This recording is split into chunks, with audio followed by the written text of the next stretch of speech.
Councillor Ogle, you ready? So am I, thanks. Yep.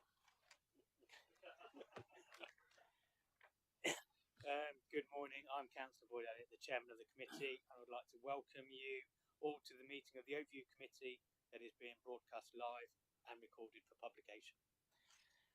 Okay, we'll go to agenda item 1, which is the minutes of the last meeting held on the 7th of September 2023. All in favour of those minutes, the true record?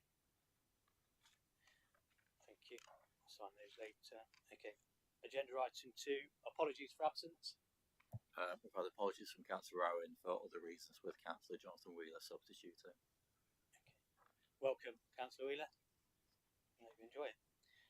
Agenda item 3, declarations of interest. If any councillor or officer has an interest in any matter on the agenda, you should declare it now. Please raise your hand now if you have an interest to declare. If you have an interest to declare, you should state what type of interest it is and give brief details. None? Okay. Okay, move swiftly on. Agenda item 4, which is the financial monitoring report, period 5, 2023-24.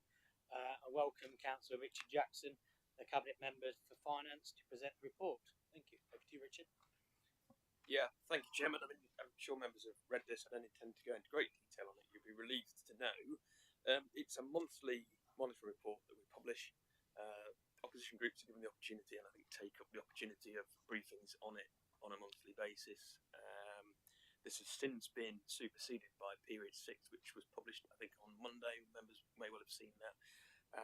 I'm sure if there are any questions on this, we'll do our best to answer them either now or in writing later on. I think it's worth just pointing out a number of councils very local to us with very significant overspends within the financial year, which we are not projecting in this report. This shows a 0.12% overspend on a near £600 million budget. So I think it's a testament to work going on across the authority that we are as close to the budget that we set in a very challenging year as we are. I'll ask Nigel whether there's anything he wants to add from the report itself, and we'll answer any questions, Chairman. Thank you, Richard. Yes, so Nigel, the Service Director for Finance, is there anything further you'd like to add? Thank you, Chairman. Just to confirm, as Councillor Jackson has said, in terms of the covering report, sets out the process and the timetable in terms to show that we do monthly monitoring that goes to the management team, goes to the portfolio holder for finance, and also on a quarterly basis comes to Cabinet. And as Councillor Jackson has said, I do make myself available to the opposition groups in terms of giving briefings so that they are aware of the details behind that. And so it's any questions, as Councillor Jackson has said. We did have both of these reports to Cabinet the other week, and at Cabinet we took them together and voted on the recommendation separately, but we'll do them individually today. I will open it up for debate. Any questions? Okay. Okay.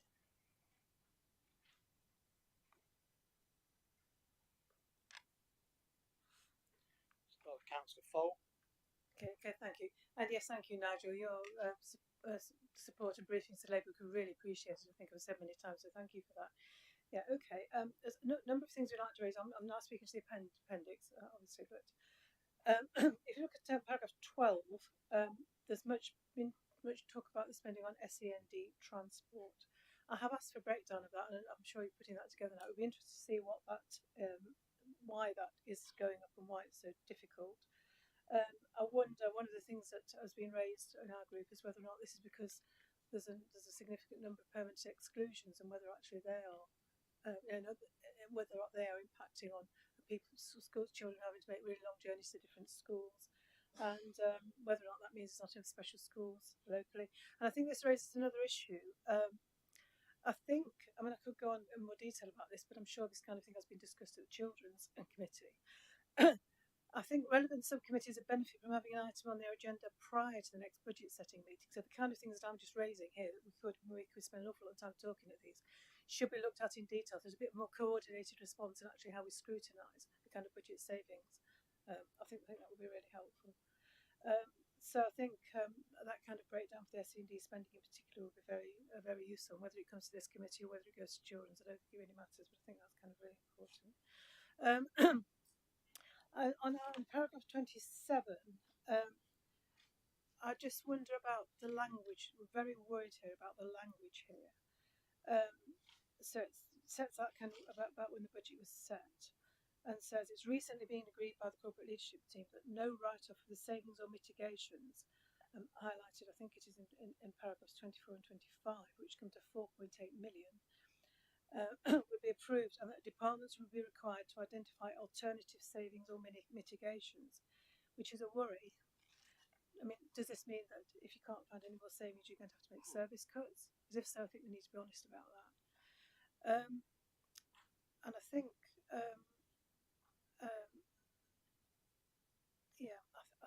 I think what we're not seeing in here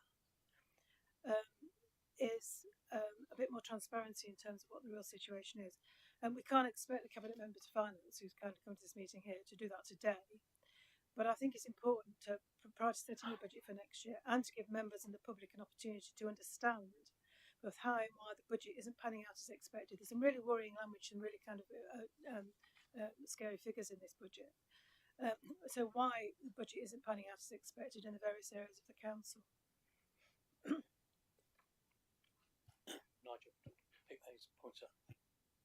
Yeah, thank you very much for the questions. In advance of Richard dipping in when he likes. In terms of the SEND transport, there was a recent survey done by the County Council's networks, which demonstrated this was a national trend in terms of the issue. So we're just seeing it in a local sense in terms of what's happening as a national thing. So it's not, I would have thought, about permanent exclusions as being the particular reason, but though I'm sure it probably plays some part, yeah, but it is to do with just the number of children that are coming into SEND and the more statements that we're producing. The provision for SEND places, which you know we're actually plan to build a new special school, and the general inflation costs that the providers are seeing, that are passing on to the local authority, that unfortunately, in order to meet our statutory obligation, we're faced with. As to your other question around the mitigations, it sounds hard, but it's actually just good discipline, I think, in terms of the department, that we don't just accept that a saving that they were saying they were going to meet as far as the budget cycle is. The first point we do is say, no, it's not an easy option just to write it off. Our first call should be to the department to find, so what else can you do to actually either deliver the saving that you said plans, what part you could deliver on that, or what alternatives. Now, I know you're considered about whether that meant service cuts. I think it's still been on our minds that it's not about service reductions, it's about how we can avoid additional costs coming into the local authority. Richard, as Cabinet Member. Yeah, thank you. I mean, just on SEND, there's also the question, and it's a positive in Nottinghamshire, and our model of special schools is that each of them, or most of them, specialise in different parts of the SEND agenda. So there's perhaps more of a tendency in this county for parents, quite rightly, to choose a school that's best suited to their young person, and so the need for travel is perhaps more than it could be in other places. I think that's not something we'd want to change, because it drives good outcomes, but it is part of an explanation of the cost of this. Otherwise, as Nigel says, it is inflation in transport costs, which we're all aware of, and it's demand for the service as well. As far as writing off savings plans, I think it's important just to understand that the savings plans haven't been dreamt up by myself and Nigel in a dark room. They've come from the departments over a long period, so over kind of 12 months of setting the budget. Departments have worked with us and come up with their savings plans. And so I think it's quite right that if they're struggling, or if they suggest that they're going to struggle to deliver those savings plans, we hold them to them, because they're their savings plans, and only sort of in extreme circumstances, if they can't, then we'll ask them to come up with something else. But it's important that we do that, because we have to balance the budget. this is where we've seen other authorities end up with £46 million overspends in year because those savings plans haven't been delivered and because perhaps departments haven't been delivering on them. The final part, Councillor Fole, you talked about transparency. I'd make the point that this is a monthly monitoring report. We're not obliged to publish it monthly, but we do because it's good practice. You'll have noticed a couple of months ago, at the end of the first quarter, there was a whole slew of bad news from councils across the country because most of them only publish these things quarterly. Some just publish them every 6 months, which I think is bad practice because no one's cited of any problems that are developing until it's perhaps too late to deal with it, and the numbers become absolutely enormous. I think there's a lot of transparency actually in the report. I think it goes into detail as to the reasons for any of the issues that are developing, and then it's really for scrutiny colleagues on this committee or on the various service committees to look in for more detail on those. But as I said at the beginning, I'm aware that the political groups take up the opportunity of a briefing and can ask for more detail on any of this, and they'll always be provided where possible. Thank you, Councillor Jackson. Councillor Carr. Thank you. It's not so much a question as a point that I want to raise, because whenever I've raised this at other scrutiny committees, people have let down my throat and actually prevented me from saying it. So I'm actually glad to see it in the report. On page 16, it's part of paragraph 29, I'll read it. The COVID-19 pandemic, coupled with effects of the leaving of the European Union, has had significant impacts on the availability of staffing resource, particularly in the social care sector, as recruiting and retaining care staff across social care services remains difficult. Staff shortages have also been experienced in catering, facilities management and waste services. And I'd just like to say thank you for at last addressing the elephant in the room, which is Brexit. I don't want to reopen the debate because we all have very, very strong views either way. Not only have we addressed the elephant, we've gone up to it and said, "Good morning, Mr. Elephant. We know all about you, and we know that you've caused us problems in this council." And I'm glad to see that at long last, there's recognition that that has caused a problem. Thank you. That along with Amazon, Lidl, Audi. I'll just say that's been in this report and similar reports for the last several years. It's a standing item. It's and we might welcome the increases in Some of the portfolio holders would have taken it out, Richard. So thank you. Councillor Creamer. Thank you, Chair. I've got 3 questions, all at once or one at a time. Yeah, okay. If I could hear it, I might laugh, but there we go. Okay, on the financial audit report, question 1 is for Councillor Jackson. The bar chart revised down this on capital receipts monitoring. The bar chart's been revised down this year from just over 20 million to 13.3, and paragraph 51 of the report notes that only 0.1 million has so far been received by the council. And how confident are you that this will hit this year's target prior to February 2024? And for Nigel, question, overall this year's forecast was originally expected to deliver over £60 million in capital receipts over the next 2 years. That appears to have almost halved in the updated forecasts. And have council assets values been revised down during the period?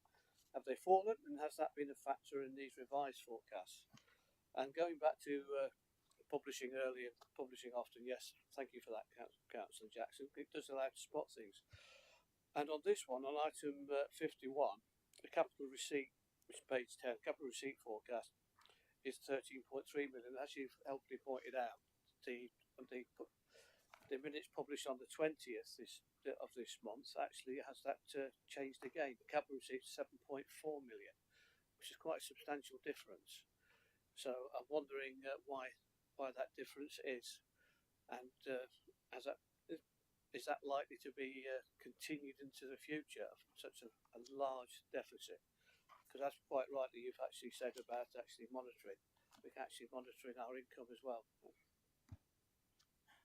Richard, you can pick your part up and then. Yeah, so I mean, the point on capital receipts is a fair one, and it's something that we've seen historically over several years that capital receipts slip a little because at the moment in particular, the difficulty in actually getting sales completed and across the line and all the legalities done is considerable. The important thing is that the overall number isn't reducing, and we're not seeing receipts falling away in as much as we're not seeing buyers pull out or prices, downward pressure on prices, but we are seeing slippage as to when we're going to get completions, which is concerning. There is some work going on. The department have got a proposal to bring in some of these capital receipts more quickly, because that's obviously not just good for the council and the finances, but we're talking about land for development. The sooner it's away sold and developed and built out, the better. So it is a problem. It's one I'm grateful that you pointed out, Jim. The other part of the question I think was for Nigel. Yeah, well, I mean, the confidence, not so much. I think, if I understand some of the question, was whether we're confident we'd hit the target. By target, you mean the initial projection. The confidence is that we'll hit the revised projections, because they're constantly revised based on how sales are progressing through the system. So it's always a bit of a moving target, unfortunately. We'd always like to get them in sooner, but as long as we're not seeing a problem of as I say, buyers falling by the wayside and prices reducing, it's more of a cash flow issue than a overall financial sort of quantum issue, if you like. Thank you, Richard. Nigel, you can pick your bit up about it. You're right, Councillor Creamer, in terms of keeping an eye into the capital receipts, because it affects the repayment of debt and what plans we have for future investments. I'm confident in terms of the overall number, albeit quite rightly, as Councillor Jackson has said, that we are seeing a slowdown in the transactions. And you have to remember in that there are some large transactions, of which one was signed off around Topwiggy only a month ago, and that will generate substantial amounts towards that 67 million. So that's why I've got a lot more confidence that the total will be reached. It's, as Councillor Jackson says, a lot of it will be complicated around market conditions and planning, and where they are in some of our district councils around planning and getting through the planning process, which slows down the ability to get the capital receipt rather than the actual value, which the values at the moment are holding up. Thank you. Yeah, thank you for that. But it's just, as I say, the actual figure is actually quite concerning. Such a large difference. I would expect it to flow either way, even. But such a large one, I think it did need a full explanation. So thank you. Yeah, thank you, Councillor Shaw. Thank you, Chair. This whole document's about risk. The financial risk to this council, financial risk to the people out there, and paragraph 29. It states the continuing both risks, the short and medium terms. The cost pressures that are enforced onto this council's budget. Now, given the rise in inflation, given the rise in cost in cost of living and wages, and the demands that's been put onto this council, because directly of yesterday's budget announcement from the Chancellor, that it's removed 2% of that particular national insurance, and that will impact on this council, because that budget yesterday will put the 2% back on, in my opinion, onto this council's forecast budget for next year and our adult social care. Because if you look at page 16, the cost pressures enforced into this council's budget may not be sufficient to meet the underlying costs, and demand on pressures actually rise, and particularly regards the increased demand for adults and children's social care services. Obviously, transport's already been mentioned, and there's been an overspend of 7 million. Does the cabinet member share my concerns about yesterday's autumn statement, which failed to address these severe pressures that we're facing here? Do you think this will force the county council in the long term to make cuts and reductions into other services to balance the books? And if we don't balance the books, are we likely to go down the road and follow the city into special measures? Councillor Jackson. No. Do you want me to expand? No, I think there's a lot in the statement yesterday that actually helps us. the don't confuse employees and employers NI contributions. The NI reductions, I think, will help us, as will the increase, surprising increase in national living wage, because together they're going to help with recruitment. And recruitment is one of the biggest pressures that we've got at the moment. So I certainly don't accept that there's anything in that that adds pressure to the council. There are a lot of pressures which are detailed in the report, and more particularly in the next report, actually. And as far as following the city, no. I think the 151 officer said the other day that we're a million miles away from that, and we are. Compared to, I think the city's figure, something like £36 million overspent this current financial year, and we're talking about £700,000 in this report on a budget that's almost twice the size. So no, we're a very long way from that, Chairman. Councillor Shaw, you indicated you want to come back. Thank you. I just want to pick up on that, because if you look at page 24 and you look at the debt maturity profile of page 24, that you will see a spike in 2027. But that is coming down the line very, very rapidly. What are we doing to address that, given the budget constraints that we've got, and that the cost of borrowing from the Public Works loan boards has gone up? What are we going to do to actually mitigate that particular spike in that borrowing? Thank you. Nigel. Thank you for your question. I can give you some good news in terms of our borrowing, because over there we haven't borrowed for the last couple of years, and I think you'll find as we set the budget through this cycle that we probably won't be borrowing any additional money over the next 3 or 4 years. That protects us or insulates us then from what we can see in terms of the rise in interest rates. And as you know from the OBR forecast yesterday, that they're thinking that interest rates will then come down in the next 2 to 3 years. And then when we do have to go back to borrowing, which will be beyond the current MTFS, we'll be back into a position where we can afford that borrowing. The strategy at the moment is to be using capital receipts to both repay debt, and that is along with a plan that would include what you would call a spike, which gets to about 17 or 18 million pounds, which is not a significant number as far as the whole profile of the borrowing. It is good. The fact is we can see that our debt is going down, and we're getting the benefit of not borrowing more money over the MTFS. Thank you. Councillor Wheeler.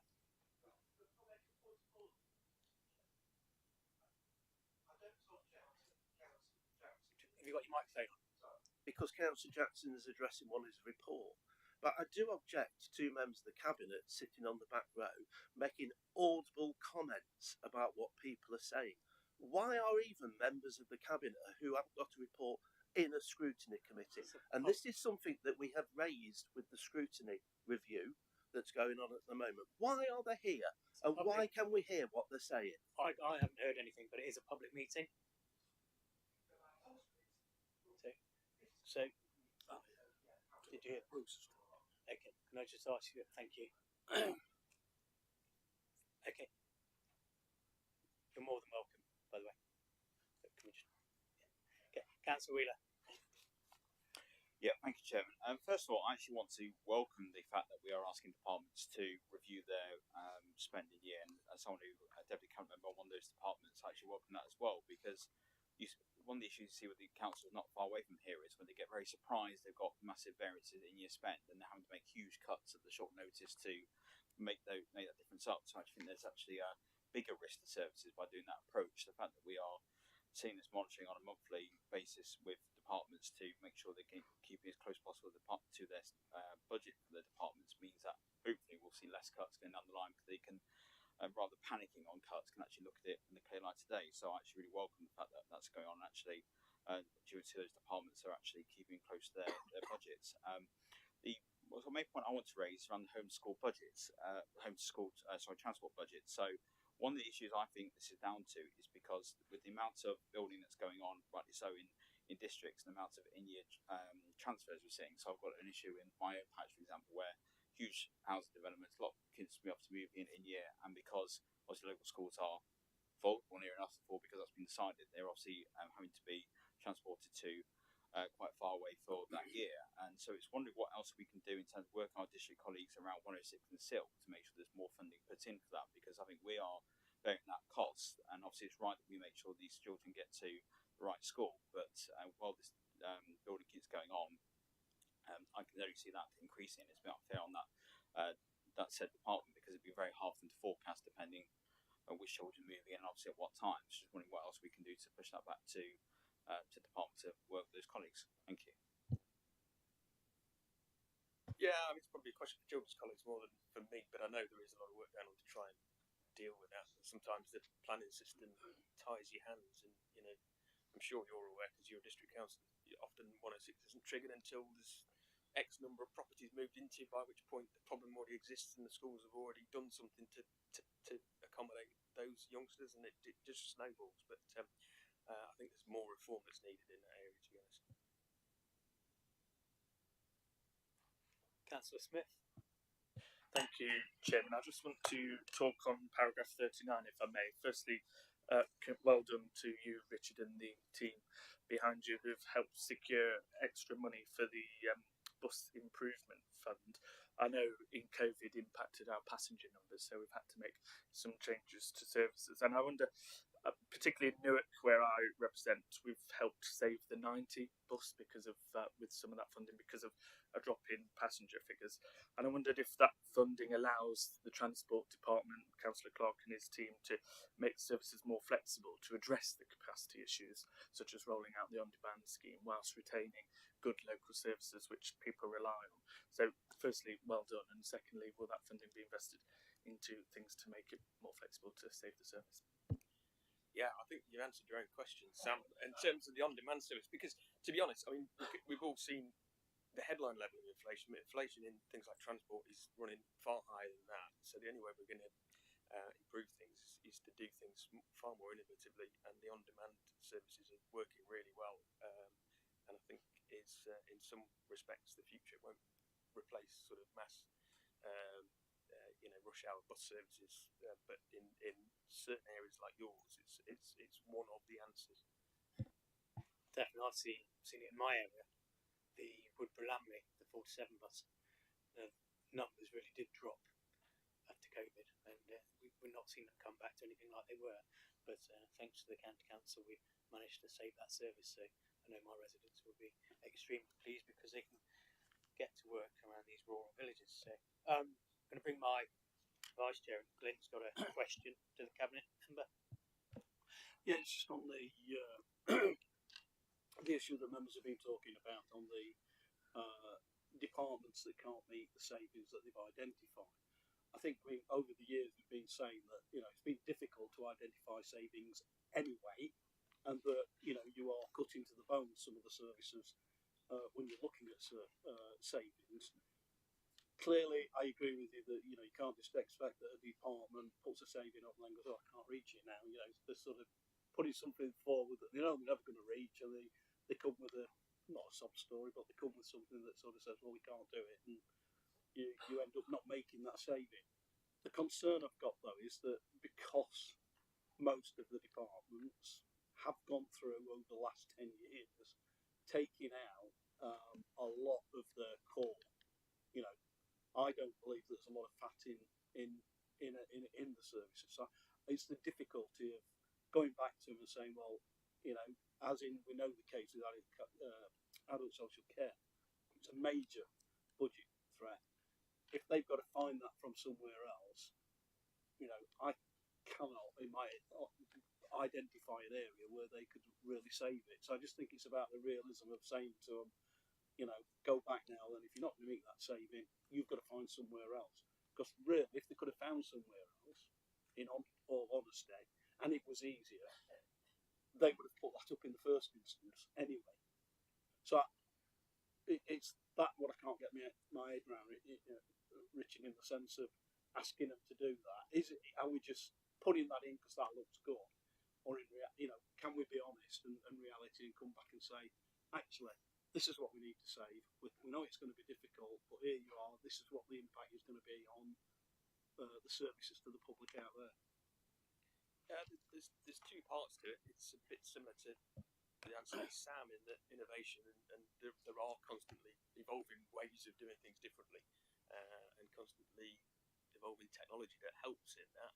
But it's also about, as much as anything, and in adult social care, as the same as in children's, it's as much about trying to reduce demand in the future as it is about trying to reduce costs, because costs are pretty difficult to get into.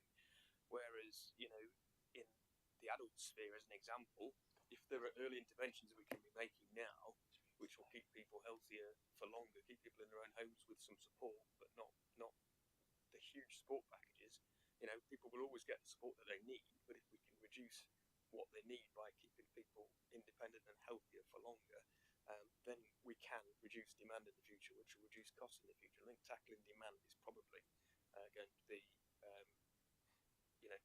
where we need to look, because costs are costs are what costs are to some extent. Nigel? Yeah.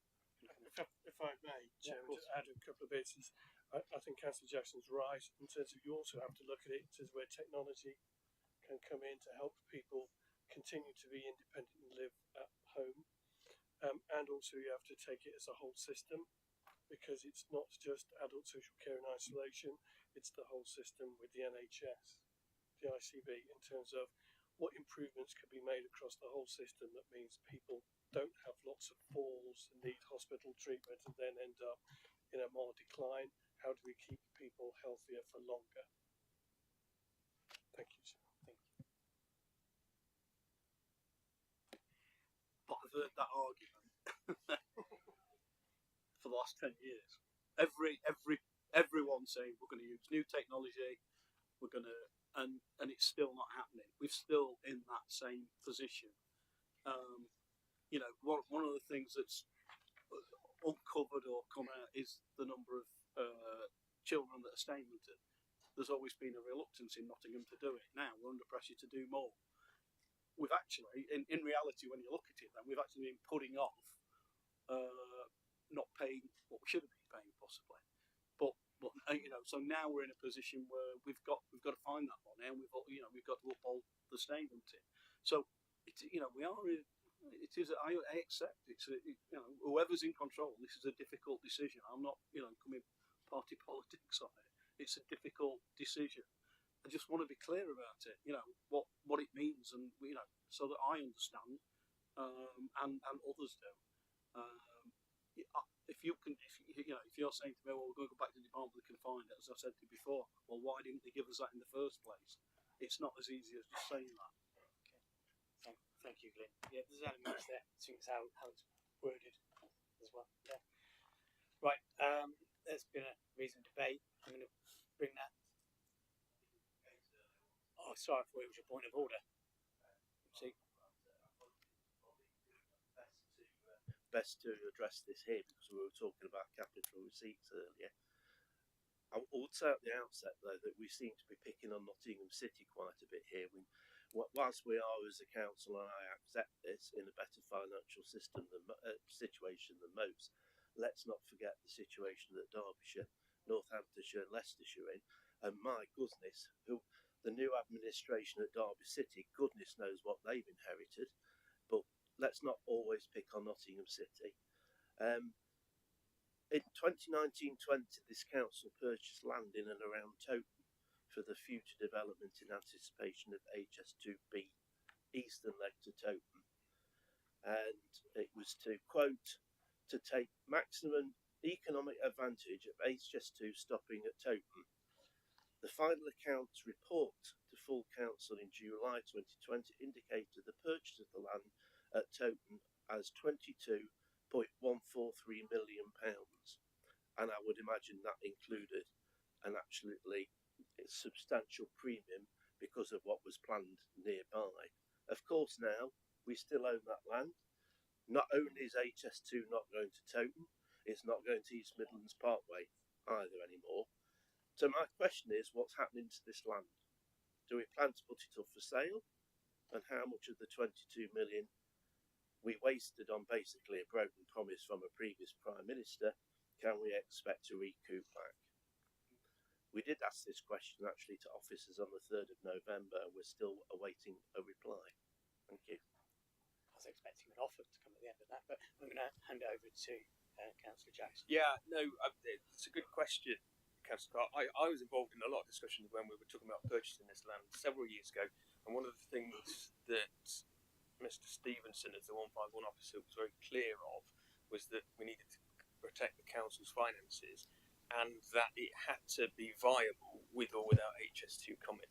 So the valuation on it, yes, it would probably be worth a bit more now were HS2 still coming, but it was still a viable purchase with or without HS2, because there's a huge development coming on that site without HS2, possibly with a rail station still there, and the long term, medium term value of that land is projected to be more than we purchased it for. Thank you. I'm now going to move to the vote and ask for a seconder first. Second. Yeah. Yep, second. Thank you. All those in favour of the report? All those against? Any abstentions? That's passed. Thank you. Agenda item 5 is the budget update report. Once again, I'll ask Councillor Richard Jackson, the Cabinet Member for Finance. Busy morning, Richard. So there you go again. I'd like to introduce the report. Thank you. Yeah, thank you, Chairman. Again, this went through Cabinet a couple of weeks ago, and we've done a lot of media on this as well, but it was right to bring it here for scrutiny. It's exactly as one or two members said in comments on the previous item about having early sight of what we're talking about and where the pressures are for the next budget. It will go back. There'll be another report coming here, I think, on the outcomes of the budget consultation process, which closed a week last Monday, and there's some encouraging figures on response rates on that. We're working through those so we can shape the budget. It's kind of warts and all. It sets out the challenges that we face, no different to other authorities. It's less than many. There are lots of assumptions in this still because there are a lot of moving parts which we won't sort of crystallise until later in the year and even early into next year, not least the government, local government financial settlement, which we expect a couple of days before Christmas as usual. So unless Nigel's got anything he wants to add to the report, I'm happy to answer questions on it, Chairman. Okay. Nigel is going to talk later maybe, but we're going to open up for the debate now. So I've got Councillor Creamer first. Thank you. Mic on. Pardon? Yeah, paragraph 45, inflationary pressures. The approximation is that a 50p increase in the wage that is equal to additional 11 million for the council's budget. So the 102 pence rise, notwithstanding changes to eligibility, that works out around about 22.44 million. I think, yes. So without further funding, will that increase the deficit, in your view, up to over 60 million or over 80 million even? Councillor Jackson. Yeah, as I say, we're awaiting figures on the local government finance or settlement. As you say, Councillor Creamer, the living wage figure is a bit higher than we expected it to be, so there is an issue around the cost of that to us, which we think is something around £5 million. As I say, there are still lots of other assumptions in this, and some of them are looking like being the other way. So I think there'll be some trade-off between the two. We're still working through the details from the autumn statement yesterday, but the big one for us is the end of December and the local government finance settlement, and we'll be back to committee as soon as it's feasible after that with an update to all of these numbers. I think it all comes down to the essence of good comedy. It's all in the timing. As we wrote the report, it was before we knew what the national living wage. But so we did make an assumption in terms of it rising to £11.14, which was in the MTFS update. So that's why Councillor Jackson refers to the change having an effect of an extra 5 million rather than the thought that it's 22 billion, Councillor. Yeah, thanks. I understand that, and I think it was actually a reasonable estimate you've actually made, actually. So it was a surprise. But the next question is just following on from that, and I know you still have to discuss it. But are we going to expand the wages envelope or decrease it? And that is the worry on staff, etc. So as long as the envelope expands with it. Well, it'd be a little bit probably presumptuous of me to assume what we'll do. The model assumes that not necessarily the passporting, but we recognise that our suppliers in the home care and residential care market would be paying the minimum wage. So that's why our model assumes, based on the percentage of their staffing cost to their total cost, how that works out to the extra. Some councils, which will remain nameless, are already considering about whether they can afford to balance their books in terms of passporting all of that through their costs. At the moment, we're not suggesting that will be the case here, but say it'd be a bit presumptuous for us. There's a discussion yet to be had. Councillor Motson.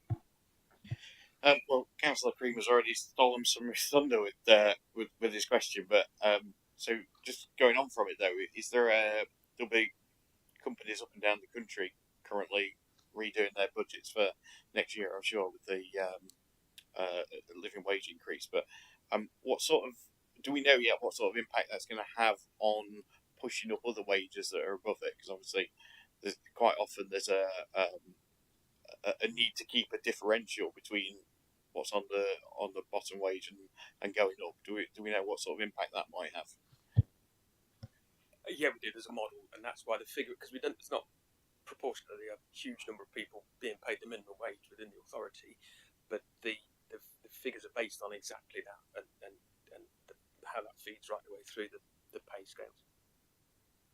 Marge might be able to give you more information on that.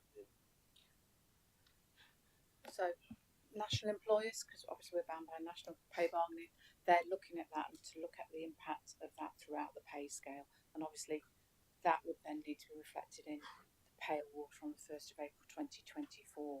So much work to go on in that, and you're absolutely right. As it is at the moment, it would compress the differentials quite significantly, and that isn't always an issue for people, you'll know. Councillor Shaw. Thank you, Chair, once again. I draw members' attentions to paragraph 43, table 2, with the deficit of £60.2 million forecast. Councillor Jackson did state a few weeks ago there would be no cuts in frontline services, and he's told me curtly no. Then just days after the announcement, a potential cut in free tram travel for pensioners is on the cards. This will directly impact the people of Hucknall and the pensioners of Hucknall. Do you regret this? Can you give me a guarantee that this will not actually happen? Thank you. Councillor Jackson.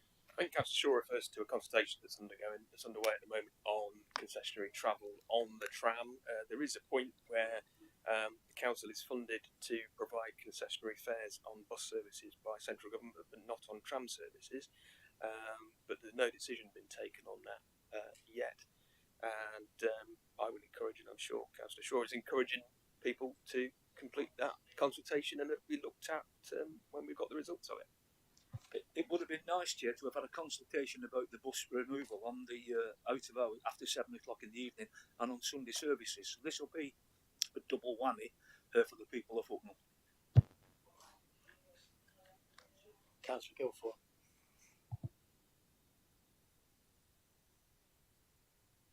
Taking into account the Chancellor's statement today, just wondered whether you'd got an indication of how much, if you are, going to increase the council tax for the ensuing year. One of the differences actually, when we look at the MTFS table between us and some of the other authorities we've talked about, and the overall kind of shortfall is similar, is that we're not within the MTFS tables talking about the maximum possible council tax increase of 5% with the adult social care precepts within it. We're talking about nearly around half of that. So there's no decisions on that. Obviously, at the moment, we've got to balance the books one way or another. But that's quite a significant difference that's worth pointing out within these figures. So at the moment, council tax is in here at 2.9, isn't it? But as I say, no decisions taken on that. The budget consultation responses are interesting.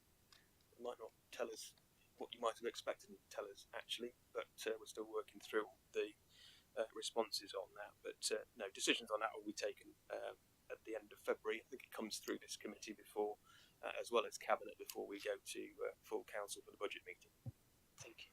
What are you increasing yours in your alternative budget? We've not had that discussion. Okay. We've not had that discussion.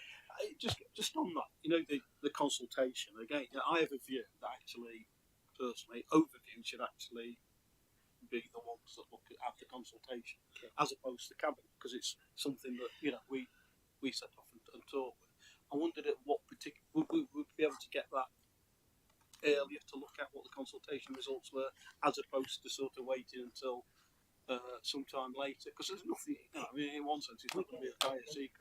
But I'm sure it would help members just to have the opportunity to look at it. We get it and then take it to cabinet. No, that's what I'm saying. Yeah, it's. If I can clarify, Councillor. Yeah, I think the plan is to take it to cabinet in December. So that means that the results therefore will be in the public domain, and that was the whole point of the work that Scrutiny did in terms of learning from last year, in terms of trying to get that consultation earlier in the cycle, so that you can actually look at it and use it as part of the evidence in the discussion as far as when it comes to setting the budget. Because we were criticised last year because it went out. So will we get it for the 20th? Because I don't know when cabinet is. Cabinet, I think, is the 21st, so it will come out the week before. Right. So we. Yeah. Right. Yeah. So we get it in more time. Yeah. Collect much more time than last year. More than happy to arrange for the team, whether it's just chair or vice chair or whatever, as soon as because they're still working on collating the responses, but more than happy for the team that are doing that to have a sit down with you and go through that, and then it's for you to decide how you're going to scrutinise it here, isn't it? Thank you. Councillor Folt. Yeah, thank you. Yeah, I think it's a good question about the consultation, so thanks for raising that. And just to think is well made again about the issue about constantly picking on Nottingham City. I know some colleagues have gone to County Council Network at a conference this last weekend. Pretty much every council across the country, regardless of its kind of political colour, is shouting there is not enough money for local government. And I think it's really important that we recognise that. Certainly, the Conservative leaders of both Leicestershire and Derbyshire on East Midlands Today yesterday, saying that very same thing. So please, come on, let's kind of change the record there, Councillor Jackson. Okay, so paragraph 53 mentions reserves. 53 or 23? 53, sorry. Couldn't read my own writing. Paragraph 53 mentions reserves and acknowledges the use of reserves is not sustainable to budget management. And this comes back to the comment that I made kind of earlier in this meeting about the financial statement. And the Office of Budget Responsibility forecasts that the autumn statement signals the need for a local authority to draw down a further £2.3 billion of reserves to balance their budgets over the next 2 years, and also signalled that local government funding as a percentage of GDP is to fall by a further 0.4%. And you made it clear in paragraph 20 that it's your intention to lobby government for adequate and sustainable levels of funding, and certainly at the County Council Network, again, they put out a statement I think I've got in my inbox today, making it clear that funding for councils, no further additional funding to meet the demand in local councils is actually been offered in the autumn statement, and that is a real worry. I note the leader's comments in the House of Commons yesterday, which seems to contradict that view, but I'm not quite sure where he was going with that, so perhaps we'll ask him that question kind of in another place. So, in terms of lobbying government for more money, because I certainly haven't heard our pleas, cross-party pleas for more funding, how do you plan to do that lobbying between now and February when our budget is being set? And just to give you a heads up as well, that the Labour group have submitted a motion to full council to that effect, asking you to formally to lobby for more money to both the Chancellor of Exchequer and the Prime Minister. So hopefully then we'll get your support for that one.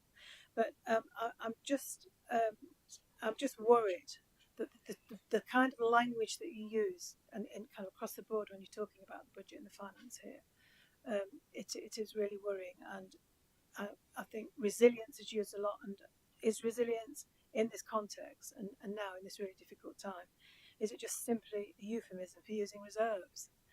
And finally, just one last thing, I'm just really interested to see actually what impact the transformation team have actually made on this, because as Councillor Guilfoyle has just said, the same kind of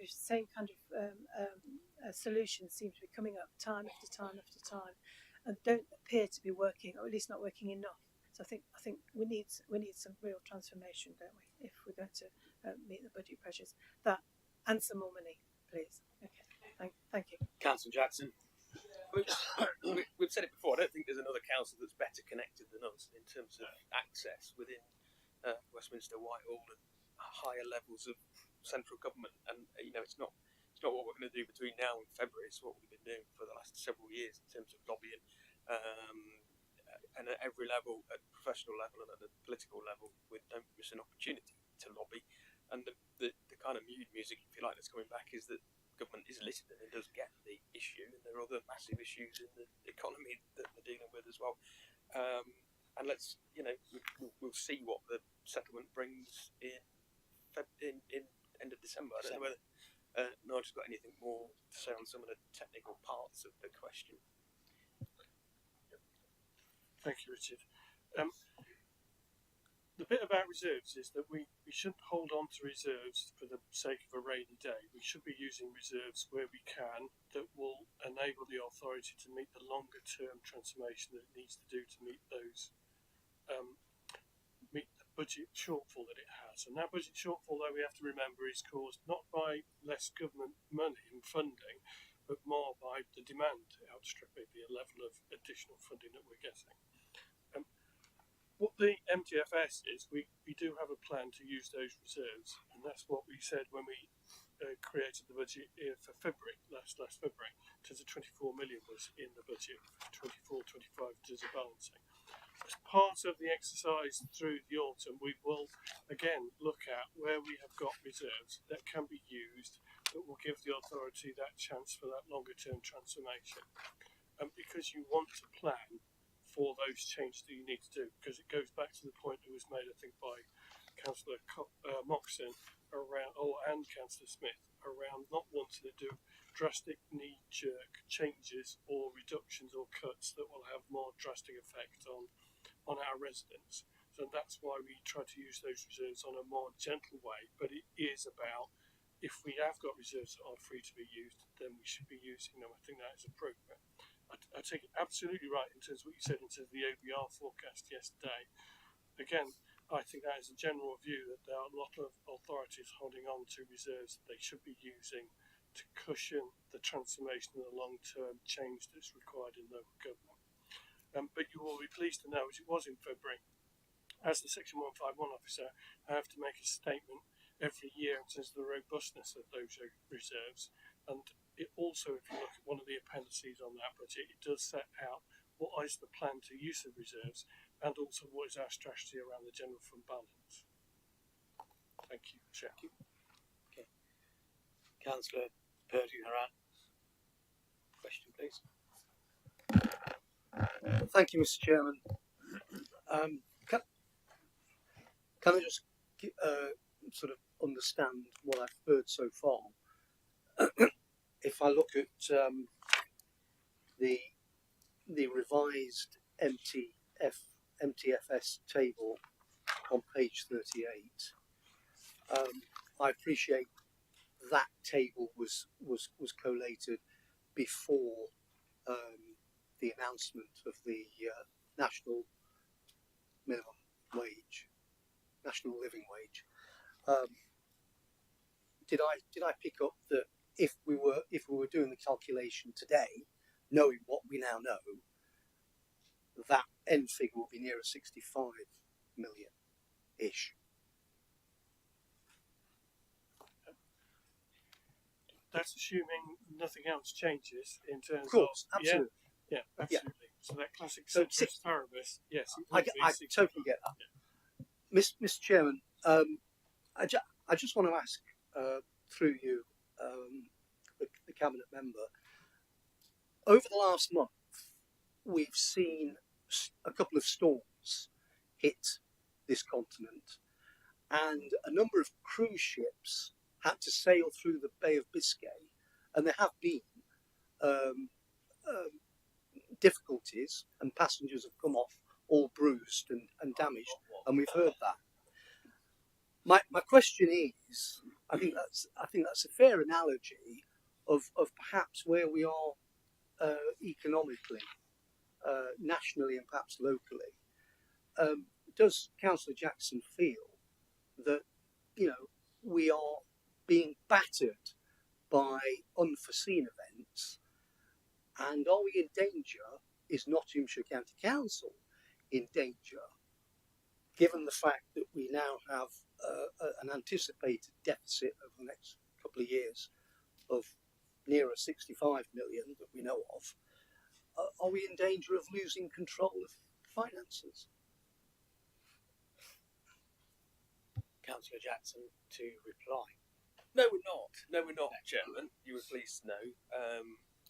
And I'm not sure it's actually correct to say the deficit's nearer to 65 million. If you listen to the answer the 151 officer gave, a lot of the other figures there have changed. Not least, inflation fell by a lot more than just about anyone was expecting last month, which has an effect. You can see the inflation line that's in the MTFS that's there. We'll republish the MTFS when it's been worked through properly, rather than just sort of cobbled together 24 hours after an autumn statement in a select committee meeting. Thank you. Councillor Carr. Thank you, Chair. I have to say, Richard, you and I have been councillors for a long time, and I've been councillor now for 20 years. And apart from traffic regulation orders, I've come to the opinion that consultations only start when somebody's made their mind up to do it anyway. But that's a different subject altogether. What I want to address really is that we have a report here of the Cabinet of the 9th of November, but we're now here discussing something that's already been agreed. Now, there is an awful lot of experience on the opposition benches. Why on earth don't we do pre-scrutiny rather than always have post-scrutiny? It could actually mean, that somebody on this side of the chamber will actually say, well, wouldn't it be a good idea if we did it like that? And you all went, well, actually, that's a good idea. But what happens now is it comes to us after the decision has been made, and it's actually pretty adversarial when that happens, because people make points that you've not done this and you've not done that. And if people thought that they could actually influence something before the decision's made, I think that would actually cut a lot of that out. So I really, really do urge those that are going to receive the scrutiny review, actually look at that and look at other councils. Look at the council that I'm a borough councillor on, Broxtowe. They have what they call the Policy Advisory Committee, which looks at items. Well, you would laugh, Richard, because nobody from the main opposition actually goes to them, but that's another issue. The Policy Advisory Committee advises the Cabinet on things that are going to be going to Cabinet in the future, and changes have been made to the final decision. Now, I think that's a much better way of going about it than what we've got now. Thank you. Councillor Jackson, I'm sure you've got a response there. Yeah, I mean, look, item 7 on this agenda is the scrutiny work programme, and as far as I understand the Constitution, this committee owns its work programme, and if members want to recommend something for scrutiny before or after the decisions are made, I'm sure you can do. Someone might tell me that you can't. No, absolutely. But I'm sure you can. So, yeah. That's open to you. And actually, I'm just looking at how thorough that work programme is. It's dozens and dozens of pages of work programmes across the scrutiny committee. Sorry, I'm getting an echo, Chairman. Councillor Carr, please. I won't go into the inadequacies of the so-called cabinet, whatever it is, committee at Broxtowe. It was an absolute farce when I sat on it. It was about the chief executive telling members what they wanted cabinet to look at, and invariably it bore no resemblance by the time it ever got to cabinet. But that's for another place. Thank you. Okay, right. So we've had a debate. Ask for a seconder. Second rule of recommendation. Second, thank you. So it's been moved and seconded. Now take a vote. Show of hands, all in favour. All those against? Abstain? 3 abstentions. Okay, thank you. We'll now move on to agenda item 6, which is the review of charges made for school meals and the call-in requests. Item 6 on the agenda is a report from the monitoring officer in relation to the call-in request submitted regarding the decision made by the Cabinet Member for Communities on the review of charges for school meals sold to schools. The Constitution requires that the monitoring officer determines whether a call-in request is reasonable and may reject a request if it fails to meet the grounds set out in the Constitution. The Constitution clearly sets out that the call-in should only be used in exceptional circumstances where there has been an error of process. Members must set out the grounds for the call-in, provide evidence of where the process has not been followed, and specify which aspects of the decision they are challenging. If the monitoring officer determines that a call-in request does not meet the requirements set out in the Constitution, they must submit a report to Overview Committee at its next meeting, giving details of the request for the call-in and reasons for refusal. This is a report that we have before us today. The item is for noting only, as the decision rests with the monitoring officer. We have already established a principle that we will not debate the call-in requests themselves or the original decision, because this is not a call-in hearing, as the criteria has not been met. If members have any technical questions about the process, then would I ask that those members direct these through me as the chair.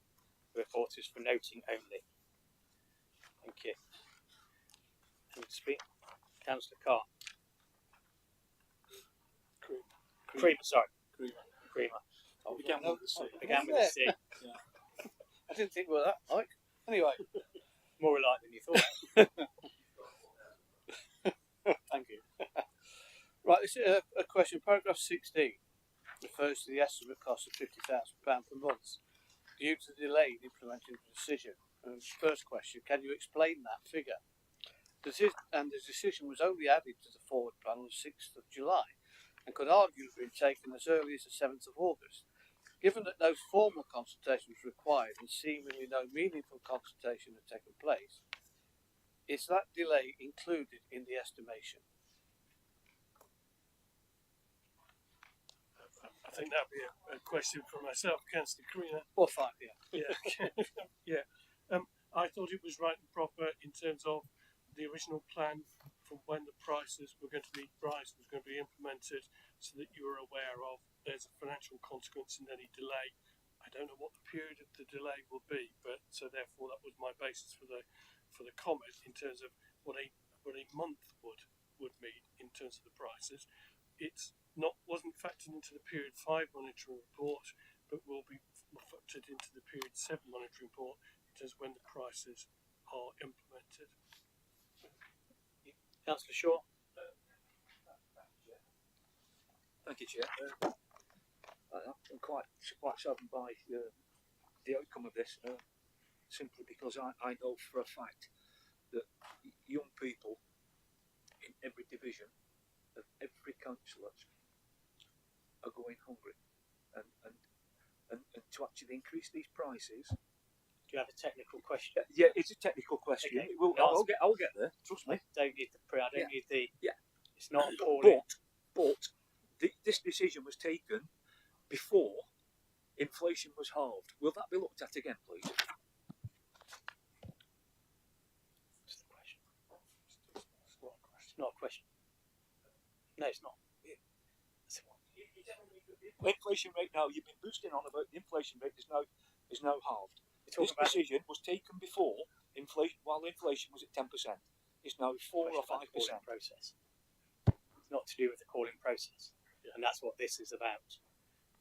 Okay, Councillor Folt. It's a good question to council. Okay, thank you. That's that. Okay, right. Our questions are very technical questions, so kind of bear with me. We are just concerned that about some of the legality of what's been said to us, and we're worried that we don't want this council being put at risk as a result. So bear with me. Okay. So the first question relates to your response to our letter. to the Principle A compliance within the law section of the call-in. The call-in letter references the 2000 the local authority regulations, which I understand from your response has been updated, and the latest version of regulations, the 2012 regulations. Both sets of regulations reference the need for a proper officer to inform the chairman of the committee and give notice in writing where a decision is, and this is a quote, impractical, referred to as general exception in the regulations. It was Regulation 15, it is now Regulation 10. Your response does not address the impracticability of the issue, which is that new prices for school meals to be charged for the new academic year from the 1st of September 2023, given that the decision wasn't taken prior to the 1st of September, as acknowledged in the call-in letter. So there is an issue around the sequence of events here. So first question, did you give a written confirmation to the chairman or the vice chairman of the committee? Are you concerned that this could leave the council open to legal challenge, potentially by a member of the public? And the equality impact assessment, clearly it doesn't look to us, or from what we heard, there's clearly not much consideration going into a thorough assessment here. And I noted in response that lessons will be learned, which is great, but the decision was to action price rises from the 1st of September. And if the equality impact assessment had only been completed and only accessible from the 5th, that's clearly a sign that due process wasn't followed in line with the proposed decision in the forward plan. No apology for saying this is key for us. The threshold for free school meals is going up. This could significantly impact on an awful lot of children, as Councillor Shaw has just said, and we're very concerned about that. I know that's not what we're supposed to be debating today, but I think it's something we really, really need to raise. Children will go hungry. So my questions are, does this raise any legal concerns? And going forward, whether a statutory requirement or not, when it is decided that an equality impact assessment is to be completed, will it be done comprehensively? Will you really mean it? Will you really consult properly? Will you ask schools, parents what they think about this kind of thing? And will it be available for inspection in line with the expected implementation date of a decision? Thank you. Do you want to pick Martin? Yeah. I'm going to start with the equality impact assessments and the consultation. I'll have to look back on the notes about the forward plan bit because you're dead right. That's really, really technical. And I think I did respond to it, but I'll have to look back on what I said. So in terms of the equality impact assessment, then the legal requirement, because you're talking about legality, the legal requirement is for us to meet the obligations under the Equalities Act and satisfy the public sector equality duties, which we're bound by. The requirement, and that's the requirement. In the legislation, poverty or socio-economic status is not a protected characteristic, and the requirement is to assess the impacts in respect of protected characteristics. So actually, in theory, there would have been no need to do an equality impact assessment here. There's no legal requirement to complete an equality impact assessment. There is a requirement to consider the impacts. And that's what happened here. There was a lot of discussion in the pre-calling and in the documentation, and it's clearly set out in the report that the equality impacts were considered in this case. So I'm really I'm struggling a bit with why, and there were, I think there's evidence that it was discussed with the decision maker before they made their decision, when they made their decision. The decision was made on the 7th of September, and the equality impact assessment was available from the 5th. The issue about the bit we need to learn is the form online is a bit clunky. How it works, it doesn't work very well, and I think I think that was raised as part of the calling issue. So the equality impacts were absolutely assessed, considered by the decision maker, and before they made the decision and when making the decision. So I can't see that there's a flaw there. So that's the equality impact. So as far as I'm concerned, we've met our legal requirements under the Equalities Act. In terms of consultation, because that was the other really significant issue that both groups raised. So constitution reflects the need for due consultation. So in this case, there was no statutory requirement for consultation because it was a price increase on a traded service of the price charged for school meals to schools. There was no requirement for statutory consultation. So in making the decision, consideration would then be given to, did we need any formal consultation? This is a price increase, an annual review and a price increase on a charge service to a school, which happens annually, generally. So the decision was making there was no need for consultation, but there was, and this was set out in the report and discussed at some length in respect of engagement and dialogue with schools. And this big chunk of the report talks about how some of the figures were calculated, things that were put in place, mitigations that were discussed with schools. So there was a lot of engagement and dialogue with schools. Was that consultation? No, it wasn't consultation. I think it's really clear, really transparent. It wasn't consultation. It wasn't meant to be consultation. It was engagement and dialogue with schools. So I think that's really transparent and really clear. So again, I can't see what the procedural flaw was here. I seem to recall, I don't know, I'd have to read, as I say, read my notes. The issue about the exceptions provision related to an old piece of legislation that no longer applies, and we didn't need to make an exceptions request because this was on the forward plan in July. A decision wasn't made till September. There was all of that time in between because the purpose of the forward plan, and I think there's a bit of a misunderstanding here, is to provide notice, warning. We're going to be making a decision about this, in this case in September. In that time, and it's so that members like yourselves and members of the independent allies can look and say, that's something I'm going to be interested in. We're reviewing prices in a context of where inflation is increasing. You could probably have guessed what the decision was going to be.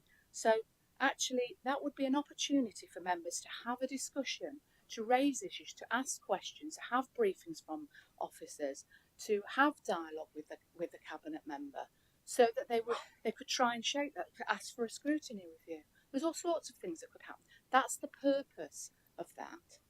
Notice. It is notice we're going to make a decision. It doesn't describe the decision. You haven't completed the equality impact assessment because you're still making the consideration of it. But it was available from the 5th and the decision was made on the 7th. So again, I can't see what the problem is there, what the procedural error is there.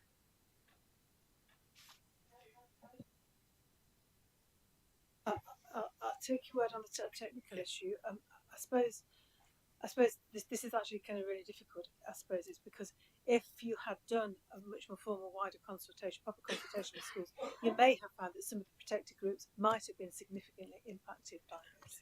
So it just feels as if the kind of the technical it's difficult. Technical legality of this is actually narrowing down debate and it is not taking that kind of moral and ethical consideration into account, and that's kind of what worries me here.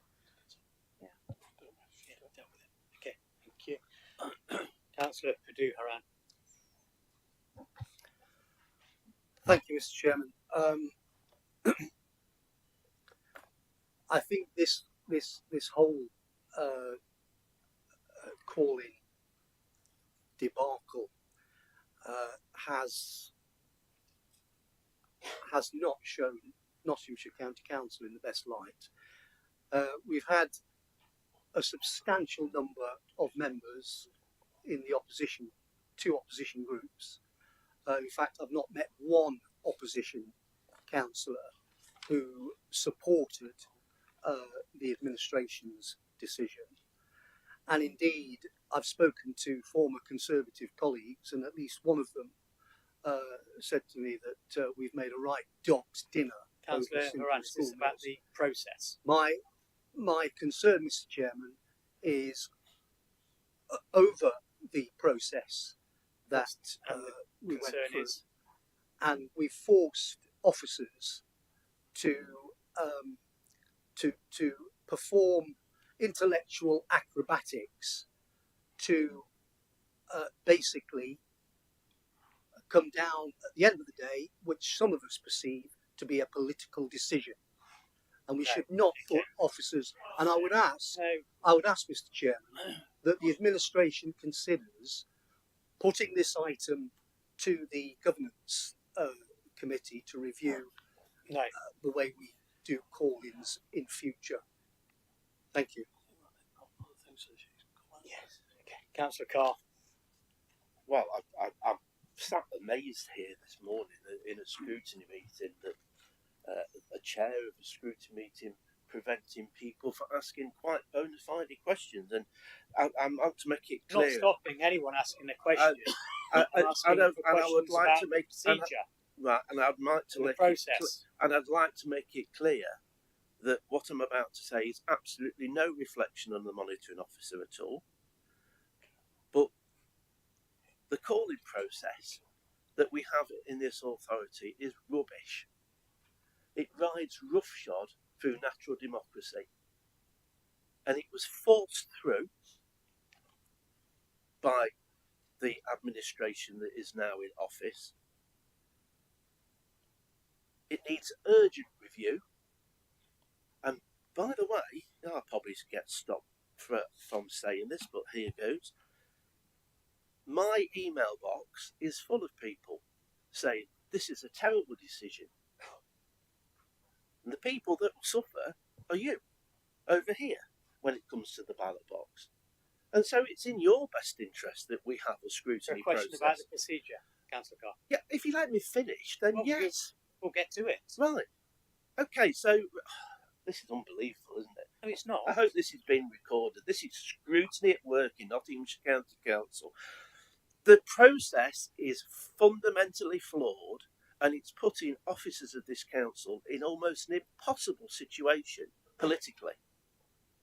And that's what you have brought in.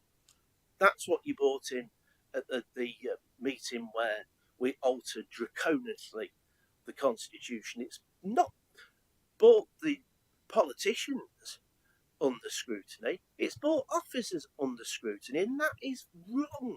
Can I remind you? I am talking about the process. Yeah, it is fundamentally flawed. It needs urgent review now. I will remind you the executive system of the governance was developed by a cross-party working group and approved at full council. Was it hell? Sorry, and that includes the call-ins provision. Because if you think that's right, then you are wrong. Thank you, Councillor Wheeler. Councillor Elliot, perhaps if I could just pick up I'm not going to pick up that political point, obviously. If I could just pick up the bit about the review, the scrutiny review, because I was going to make a suggestion along those lines. Obviously, everybody knows we've got a scrutiny review underway. I'm guessing, I don't know for sure because I haven't had my feedback from the scrutiny review, but I think some members have, that people have raised issues about calling as part of that. I think you alluded to it earlier on, actually, Councillor Carr. And I think it would be, and we're more than happy to put some of the bits about how the call-in's working, because we have some of our issues with scrutiny have been settling our process, our way of working, our rhythm, how do we deal with what are our protocols around scrutiny. So I would be more than happy for us to have that dialogue as part of that review to see how we need to make it just work a little bit smoother. Thank you, Mike. I've got Councillor Kerry first. Sorry. Yes, thank you, Chairman. I wasn't really going to speak on this, but I just wanted to ask a question of the monitoring officer with regard to this paper. And I think it appears to me, and I'd like just confirmation that what I'm about to say is true, that the item of the subject of the call-in went through a call-in process which was considered by the monitoring officer, and the decision was made, and we're here to discuss the process here today and not the political. Now, the political thing is another argument, and I'm sure we'll have that other time to discuss that in council and various places. But can you just confirm that anybody, so the people the two groups that did the call-in for this item today, that subject matter, any subject matter that is on the plan, can be called at any stage after it appears on the council forward plan, and they can raise that issue for discussion prior to the decision being made. So it appears to me that it's not the process that is wrong in this case, it's when this calling has been made. Thank you. Councillor Carl, please. So an item appears on. So just to try and clarify and unpack that a little bit, item appears on the forward plan. The purpose of that, as I said earlier, is notice. We're going to be making a decision about X, Y, and Z whenever. So that's so that alert members to that, and so members can ask any questions, get any information. Could have asked for it to go on a scrutiny agenda. Actually, maybe I should have used the word pre-decision calling rather than Yeah, so people could so questions could be asked then.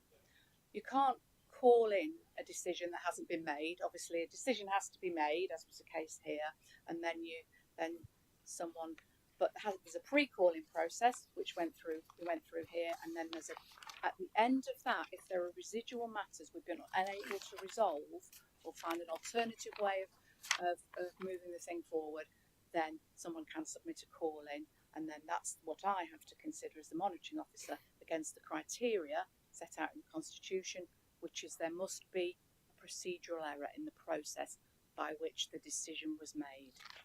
Just for clarification on that, thank you for that. So there isn't a pre-decision call-in, as I said then, but there is an opportunity for anybody that is at all interested in any decision to be made in the forward plan can be asked before the decision is made in the council.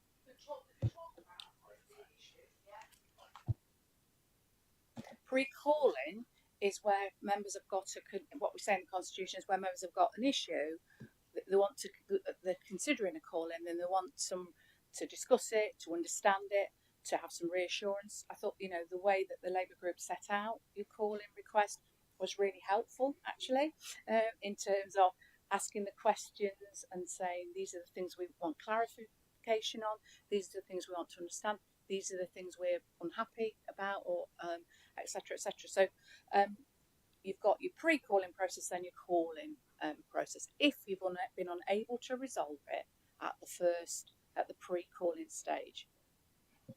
I'm using the wrong terms here because it's very complicated. Now, my point is that as soon as something appears on the forward plan, anybody can talk to officers and whatever about that and get involved in the decision process. Yeah, absolutely. And that's why why that piece of legislation exists, to put it on the forward plan so people know it's coming.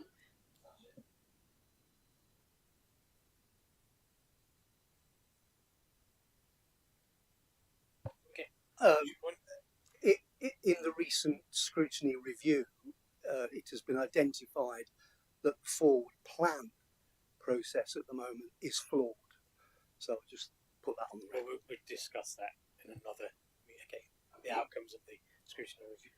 Well, I think the thing that is, just to be clear there, I think what is being said, and this speaks to Councillor Kerry's point, is the forward plan should be used better by us all, by officers and members. We should use it more, it should be more dynamic, and it should be a real living document. I think that's something slightly different, Councillor Purdy. Okay, got two more members indicated to speak. Councillor Wheeler. Yeah, thank you, Chairman. I mean, first of all, going through the reports and I just want to say thanks to the amount of detail put into there by Marge, because it makes it much easier to go through and look at in terms of noting the decision, because there's a lot of detail gone into the answers. I think that should be noted. I know you've got a lot of work on most of the time, let alone the amount of detail gone into there to the questions. But the point I want to really focus on is we talked about the calling procedure being rubbish, I think, in someone's words. It's not that, to me, it's the understanding of the calling process, because the calling process is not to call in something you don't like a decision made. And then we have an executive model, the cabinet member has made the decision, and it's up to if opposition want to raise questions at the full council, or if they actually really want to make a difference, be contacting the cabinet member responsible and having a discussion and with the officers beforehand or afterwards. But if the calling procedure is being used for purely political purposes, this is where it falls down and the confidence goes in the system. So when it's been raised by some people, because it's been raised, there are some very good questions raised, I think, by the Labour group, which has already been mentioned by Marge in terms of coming back if it's people genuine questions, that's absolutely fine. But if it's being used just to make political points, then it's never going to work. I think the fact that, as you can tell by the paper from there, there were some questions asked, I'm sure in the right spirit, and they've come back. But if we're going to make this work going forwards, that has to be recognised by everyone. The calling process has to be used the right way. Otherwise, that whole system is going to be right going forwards. Thank you, Councillor. Councillor Skillful. Yeah, just a couple of points. I think, like everybody's trying to get used to this system and deal with it. And it is laid out quite clearly that what is on the forward plan, the names of the officers who you need to contact, and the cabinet member. And it says, either if you wish to look at something prior or to gain a bit of knowledge. And I know I've looked on a couple and thought, I'd like a bit more on that. And sometimes that probably process needs looking at, because whether the officers understand what they can impart to us, because that is also another issue. If you're considering something, you've not made a decision, or you're considering a decision and you're sort of thinking, we don't want that to get out yet because we want to really look at it. So that can create problems, but we need to look at that because, members, have a duty to do that. That's part of the process. I think the issue that I'm still not sort of around on is that in the forward, I've not used that one, but anyone, if in the forward plan there was an implementation date, on this case it was the 1st of September, but the decision was taken before that, what was being put by us was, should there have not been something, and I think in the regulations it says it should write to the chairman for an exception. Now, I think that's where the clarification, and I think when you spoke, that still wasn't clarified. Was there an exception? And the other thing it says that you would write to the chairman. My personal view, because it's an issue, and it could be an issue like this one, that letter should be a letter to the chairman, which is probably then copied to members of Oakview, so that they're aware that an exception has been made. Because it's all right writing to the chairman, but you don't have to share that with me. He knows, but nobody else does. And if they want to challenge or they want to do something with it or investigate it further or whatever, then the decision is going to be made earlier, isn't it? You're not going to know about it. So I think we need to look at that as well as part of the process. Yeah. Marge. Sorry. Yeah. So, appeared on the forward plan in July. The decision was made on the 7th of September. That's the requirement for it to be on the forward plan is 28 days. Yeah. So there was no need for an exception. There was no exception. Right. It was on there. But yeah, plenty of time. Good. Okay. Everyone's spoken. Thank you. Well, you can second it. Yeah. It's for noting. Voting. Why do we vote? No. Yeah, you don't have to vote. No. See if they're noted. Yeah. Okay, so we go to agenda item 7, which is the work programme. Martin? Yeah, so it's our own work programme to discuss if you'd like to. Obviously, it sets out there what we've got coming up over the next few meetings, and obviously there's the select committee's work programmes to note as well, which has already been commented on, are looking quite full and quite comprehensive. And just as I'd always say, and I've said lots of times before, yes, please do look at the forward plan, because it does contain lots of information about things you might want to look at. Councillor Smith? Thank you, Chairman. And I asked a question, or I did a speech at full council about reviewing the rollout of parking permit schemes, and since then I've been working with the Place Chairman and Martin to get that on the work programme of the Place. But I understand work was done last week on emails between Martin and I, but it's not even in the to be scheduled section of the Place Scrutiny working programme. So can we just put that on the record that it will be done? Parking scheme. Yep. And I know you've been working with the Chairman, but can we just get it on in December to approve the scope? Thank you. Councillor Moxon? Just to come back on that, so I suspect that this has got sort of crossed in the time that this has been published and the time that we've actually had the discussion between myself and Martin. So yes, it will be going on the work programme, I can assure you of that, but I think it's got crossed in time, as it were. So with that Councillor Fold? Yes, thank you. I think think, again, going back to the point that Martin just raised, I mean, the Constitution makes it clear that the terms of reference to this committee is our role to oversee and coordinate the work with a kind of more strategic approach across these subcommittees. And we feel as if we're not kind of necessarily getting, that doesn't really seem to happen. I'll just give you an example. I mean, something kind of popped up on health scrutiny that seemed entirely inappropriate for health scrutiny committee, very last minute. So I just wonder whether we can kind of tighten that on a little bit and actually get a proper strategic approach. I mentioned earlier on about the budget and actually getting kind of particular items that impact on particular departments across the budget, across all the different committees, so we don't have kind of lengthy discussions about service delivery when we're talking about kind of more strategic things in terms of the budget. I think that would be really helpful. I would like to see when we put the motion about the helping staff with from Wilco's to get jobs happening into jobs. I would like to see that actually brought to this committee to see what progress is being made. Okay, thank you. Anyone else? No, with those recommendations, that's for a seconder. Seconder. Okay. All those in favour, show of hands. That's unanimous. Thank you. Thank you for your attendance, and I now close the meeting. Enjoy the rest of your day.